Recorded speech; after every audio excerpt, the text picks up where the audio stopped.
기도의 마지막 시간, 겟세마네의 기도에 대해서 깨어 있어 기도하라, 시험에 들지 않게 깨어 있어 기도하라 라는 말씀을 여러분과 함께 나누도록 하겠습니다.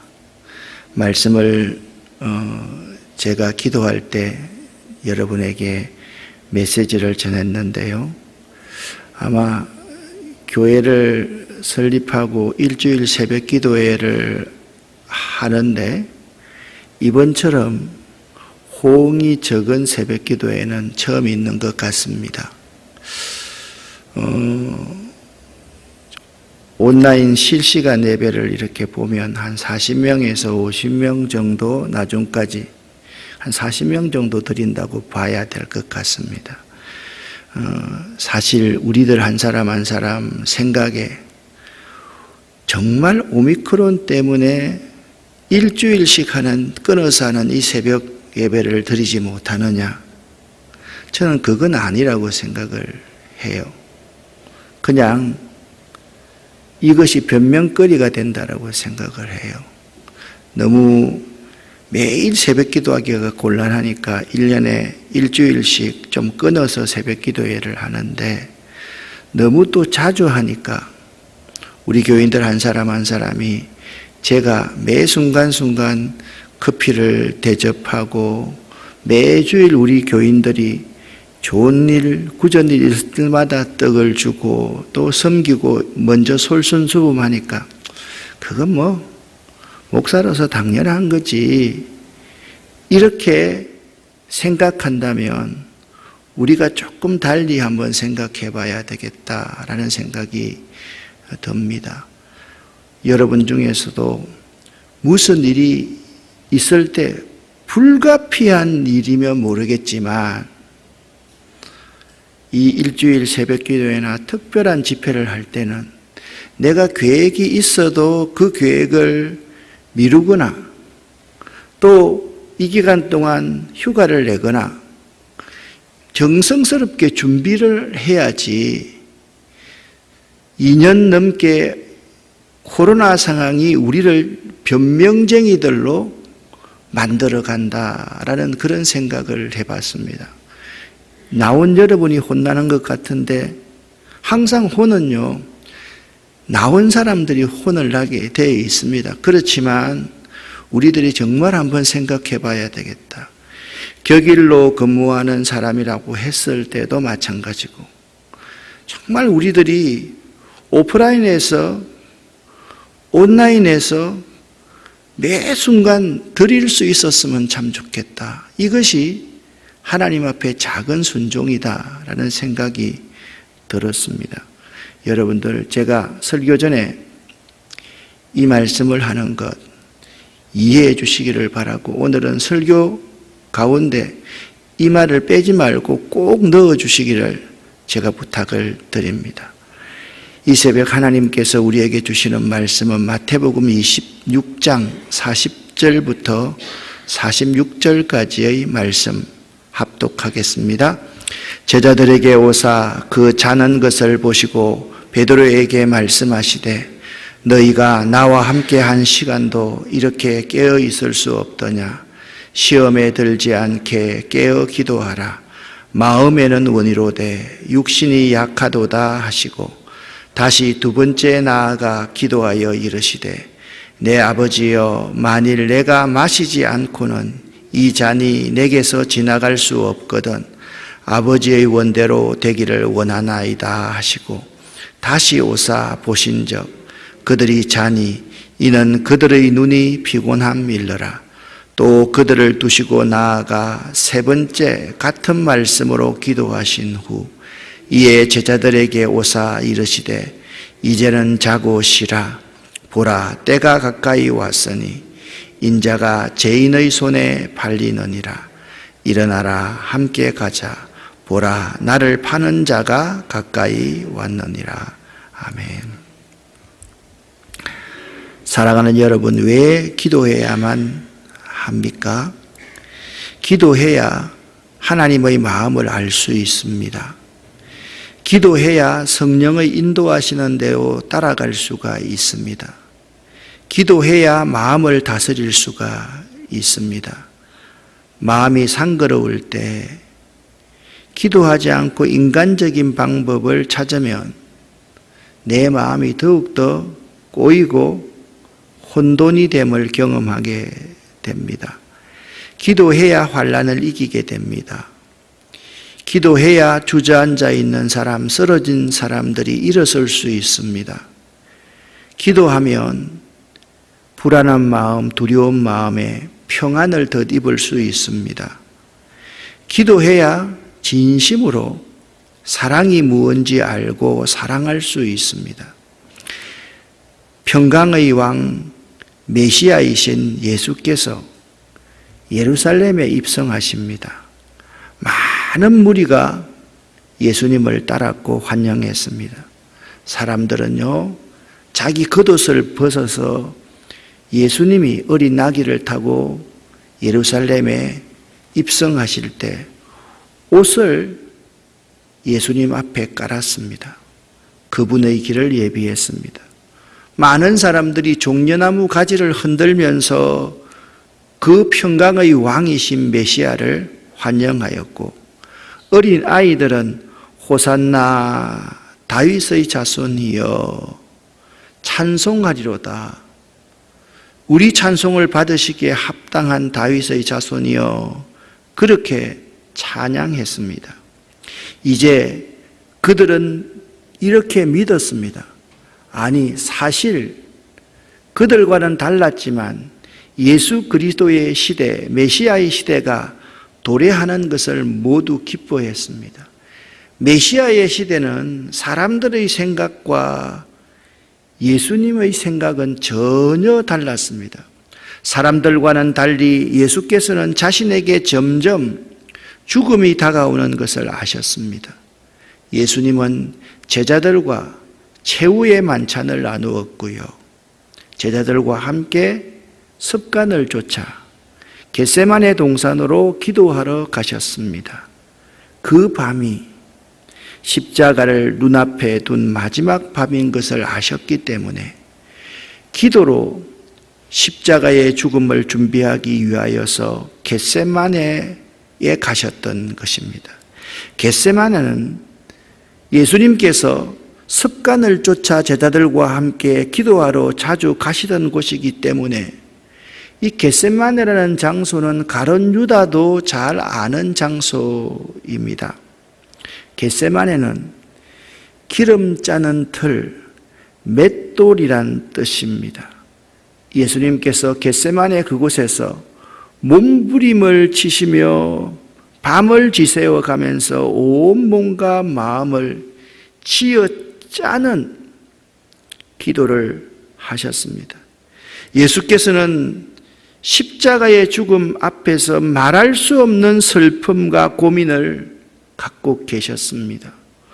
아니, 하나님이신 그리스도이신 메시아이신 예수님이 말할 수 없는 슬픔과 고민을 갖고 계셨다니, 예수님은 완전한 인간인 동시에 완전한 신이셨기 때문에 우리가 느끼는 번민, 고민을 똑같이 갖고 계시는 분이십니다. 얼마나 그 고민이 심했던지 예수께서 이런 말씀을 하셨습니다. 내 마음이 심히 고민하여 죽게 되었다라고 함께 갔던 제자들에게 심경을 토로할 정도였습니다. 육체적 고통을 생각하면 끔찍했고요. 내가 죽어지고 나를 포기하는 마음의 고통도 너무나 컸으므로 낙심되고 좌절되었습니다. 아마도 이것은 제 생각인데요. 무엇보다 하나님 아버지께 버림받는 고통은 너무 컸습니다. 버림을 받아야지만이 하나님의 뜻을 이룰 수 있기 때문에 자신이 죽어야지, 자신이 대속 제물이 되어야지만이 하나님의 뜻을 이룰 수 있기 때문에 아버지께 버림받는 고통, 그 고통이 얼마나 컸을까를 생각해 봅니다. 그 고통을 혼자서 외롭게 짊어지기가 너무나도 힘들었을겠지요. 그래서 제자들에게 나와 함께 있자. 내가 너희와 함께 있고 싶다. 제자들의 도움을 청했던 것입니다. 우리 예수님은 참 하나님이시면서 동시에 참 인간이십니다. 나와 함께 있자라고 도움을 요청하시는 예수님, 이 순간이야말로 예수님의 인간적인 면이 가장 많이 드러나는, 예수님의 가장 연약한 점을 드러내는, 연약함 속에서 인간적인 면이 나타나는, 우리가 공감할 수 있는 예수님의 모습일 겁니다. 간혹은 그렇습니다. 주일날 설교를 하고서 다 쏟아붓고 나면 정말 쓸쓸하고 고독하고 외로울 때가 있습니다. 어떨 때는 정말 다 쏟아부었다, 그런 생각이 들 때가 있습니다. 그때 교인들에게 나와 좀 함께 있었으면 좋겠습니다. 차 한 잔 마셔주셨으면 좋겠습니다. 밥 한 끼 함께 했으면 좋겠습니다.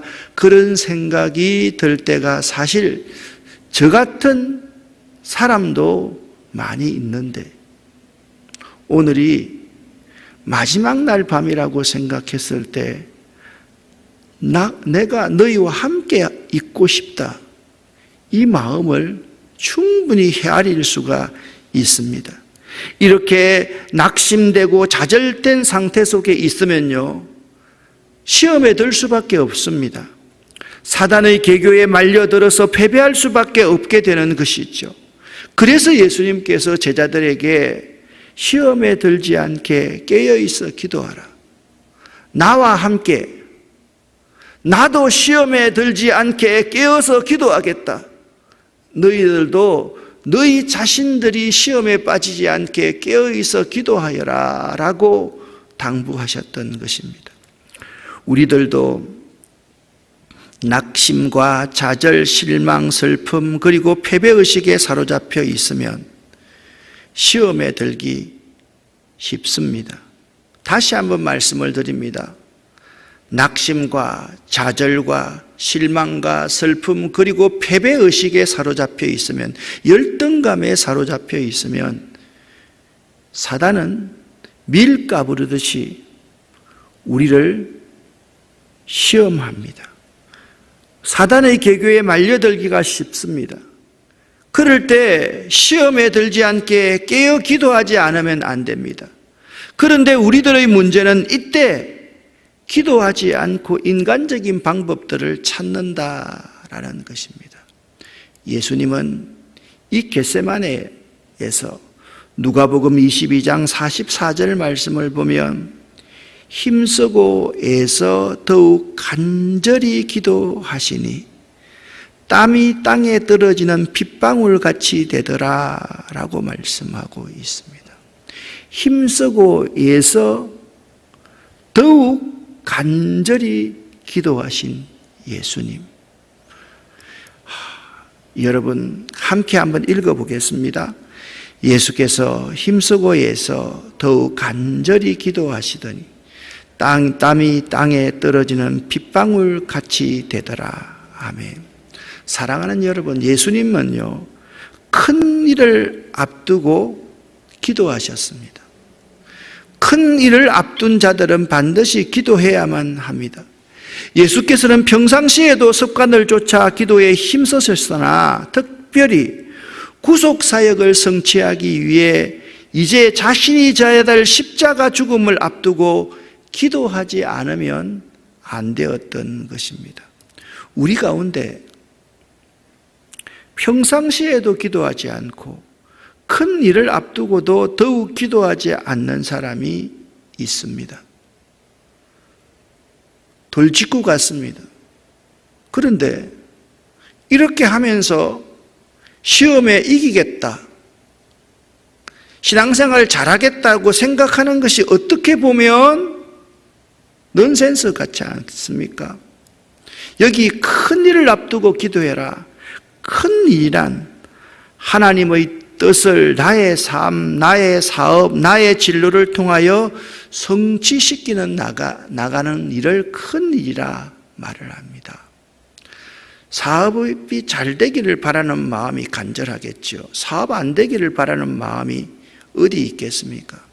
그런데 사업이 잘 되기는 바라는데 사업하면서 11조 생활 제대로 한번 안 하는 그 사업이 큰 일이겠습니까? 하나님의 주인 되심을 인정하지 않는 일이 큰 일이겠습니까? 나의 진로를 위해서 기도하는데 나의 앞길이 하나님의 영광을 위한 일이 아니고 내 욕심을 위한 일이라면 그 일이 큰 일이겠습니까? 큰 일이 있을 때 꼭 기도하셔야만 합니다. 그리고 십자가의 능력은 사랑입니다. 사랑은 내가 희생하고 내가 죽는 하나의 밀이 되는 것입니다. 내가 죽는데, 내가 희생하였는데 기도하지 않고 그 일을 할 수 있을 것 같습니까? 요한복음 12장 24절 말씀에 보면 내가 진실로 진실로 너희에게 이르노니 하늘의 밀이 땅에 떨어져 죽지 아니하면 하늘 그대로 있고 죽으면 많은 열매를 맺느니라. 12장 25절 말씀에서는 자기 생명을 사랑하는 자는 잃어버릴 것이요 이 세상에서 자기 생명을 미워하는 자는 영생하도록 보전하리라. 이 세상에서 자기 생명을 미워하는 삶을 살려면 잘 되겠다는 것이 아니라 십자가에 자기 목숨을 희생의 제물로 하나의 미랄로서 나를 죽이려고 하면 기도 외에 다른 방법이 없지 않겠습니까? 기도하지 않고 어떻게 희생할 수 있고 기도하지 않고 남을 위해서 내가 어떻게 죽을 수가 있겠습니까?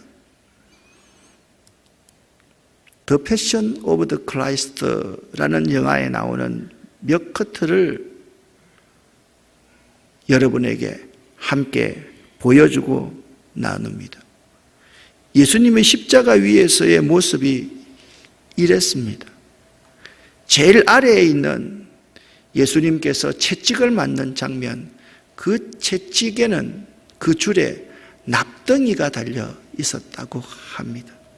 한번 채찍을 후려내치면 살점들이 뚝뚝뚝뚝 떨어져 나가는 그러한 아픔이었습니다. 자신이 이렇듯 하나의 미랄이 되고 모든 사람들을 위해서 자기의 생명이 대속제물이 되어야만 하는데 어떻게 기도하지 않을 수가 있겠습니까? 우리들이 나이 들어가면서 경험이 쌓여져 가고 삶이 완숙해지면서 뭔가를 성취하고 이루었을 때 자기 생명을 미워한다는 것이 사실 매우 어렵습니다. 아니, 불가능합니다. 내가 다른 사람보다 경험도 많고 성공했는데 성공한 나 자신을 내려놓는다는 것이 어디 쉬운 일이겠습니까? 그러기에 우리들은 이 생이 마지막이 아니라 영원을 위한 하늘의 썩어지는 미랄이라는 과정이기 때문에 영원한 천국을 소유할 사람들이기 때문에 매 순간 성취하고 성공했기 때문에 기도하지 않으면 안 됩니다. 완숙해졌기 때문에 기도하지 않으면 안 됩니다. 그런데 그러한 우리들이 기도하지 않는 것이 큰 문제입니다. 우리 목사들도 마찬가지입니다. 우리 때는 산에 올라가서 산기도 하고요, 방언하고요, 금식하고요, 철야하고요, 얼마나 많이 기도했는지 모릅니다. 그런데 있잖아요, 이렇게 조금 등 따숩고 배불러지니까 그때보다 기도 훨씬 덜하는 것 같습니다. 여러분이 제가 예수의 제자들보다 더 낫다고 생각하십니까? 전혀 아니지 않습니까? 예수님은 그런 그 제자들에게 너희가 나와 함께 한 시간도 이렇게 깨어 있을 수 없더냐? 내가 이렇게 힘들고 고통스러워서 너희와 함께 있자고 했는데 1시간도 깨어 있을 수 없더냐? 시험에 들지 않게 깨어 기도하라. 마음에는 원이로되 육신이 약하도다. 이에 제자들에게 오사 이르시되 이제는 자고 쉬라. 보라, 때가 가까워 왔으니 나를 팔 자가 이미 왔다. 예수의 제자보다 훨씬 더 못한 사람이 바로 여러분과 제가 아닙니까? 그런데 우리들이 기도하지 않고 깨어 기도하지 않으면 시험에 빠질 수밖에 없지요. 마지막으로 왜 기도해야만 합니까? 왜 깨어있어 기도해야만 합니까? 자신의 뜻을 관철하기보다 자신의 뜻과 의지를 하나님의 뜻과 일치시키기 위해서는 반드시 기도해야만 합니다. 오늘 마태복음 39장 말씀을 보면 조금 더 나아가사 얼굴을 땅에 대시고 엎드려 기도하여 이르시되 라고 말씀하고 있습니다. 여기 얼굴을 땅에 대시고 엎드려서 기도했다. 예수님께서는 머리를 땅에 대시고 엎드려 기도했다는 것이 자신을 완전히 비운 절대 겸손의 표시입니다. 즉 성부 하나님께 대한 절대적이고 적극적인 복종의 표현입니다. 여러분과 제가 경험하지 않습니까? 절대적이고 적극적인 복종을 위해서는 반드시 기도하지 않고는 우리는 절대적으로 복종할 수가 없습니다. 교회도 마찬가지입니다. 주의종의 말에, 하나님의 말씀에 우리가 절대적으로 순종하고 복종하기 위해서는 반드시 기도할 때 이게 가능한 것입니다. 예수님께서 그러나 나의 뜻대로 마옵시고 아버지의 원대로 하옵소서. 예수님께서는 당신의 의지를 아버지의 뜻에 전적으로 굴복시킴으로써 그 잔을 마시기로 결연히 다짐하신 것입니다.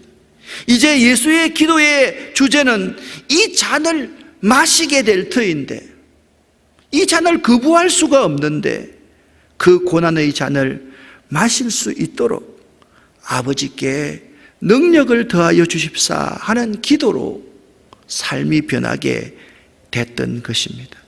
예수님의 겟세마네 기도의 장면에서 어쩌면 예수께서 십자가를 지는데 가장 큰 걸림돌은 가룟 유다도 아니요 유도 지도자들도 아니요 혹은 배신하고 도망칠 제자들도 아닌 십자가의 고난을 감당하기를 두려워하는 예수 자신이었을지도 모릅니다.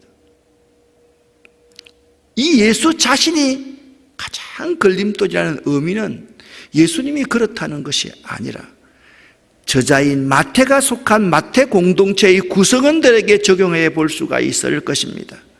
그 마태 공동체의 구성원들이 모두가 십자가의 고난 감당하기를 두려워하고 있었던 것입니다. 오늘을 살아가는 우리들도 자기 몫의 십자가 지기를 두려워하고 있습니다.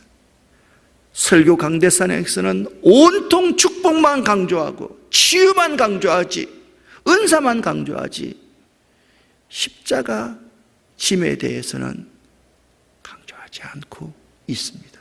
그러니까 높아지기만을 바라는 사람이 득실득실거리지 섬기면서 자기를 죽이기 위해서 기도하는 성도들이, 기도하는 목회자들이 없어지고 있는 것입니다. 십자가를 지기가 두려우십니까? 예수를 위해 고난받는 것이 싫으십니까? 기도하시기를 바랍니다. 저도 기도하겠습니다. 이런 찬송 있지 않습니까? 기도할 수 있는데 왜 걱정하십니까? 기도하면서 왜 염려하십니까?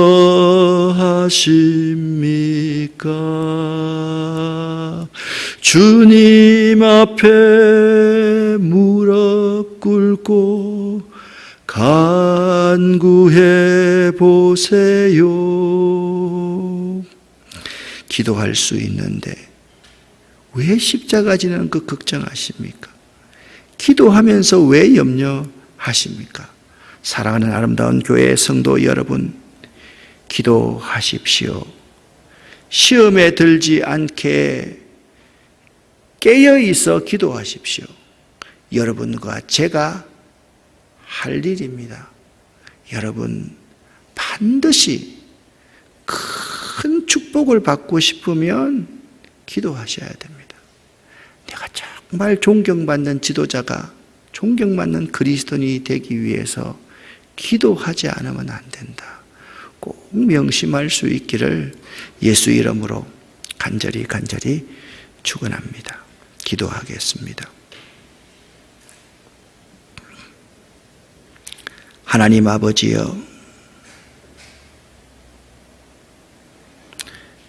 깨어 기도하라. 깨어 있어 기도하라. 시험에 들지 않게 기도하라. 하나님의 뜻에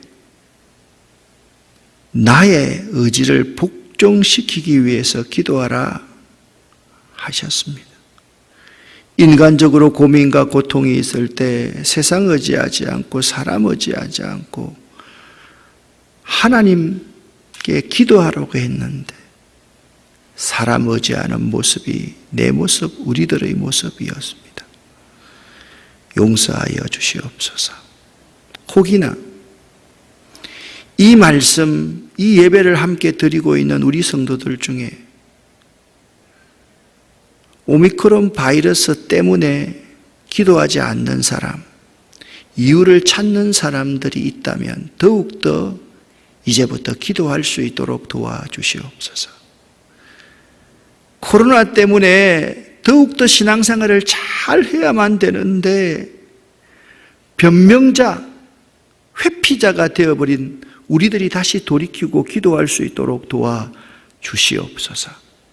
이 새벽에 기도하는 우리 모두에게 하나님, 하늘의 놀라운 복을 내려주시옵소서. 예수 그리스도 이름으로 축복하옵고 간절히 기도 올립니다. 아멘.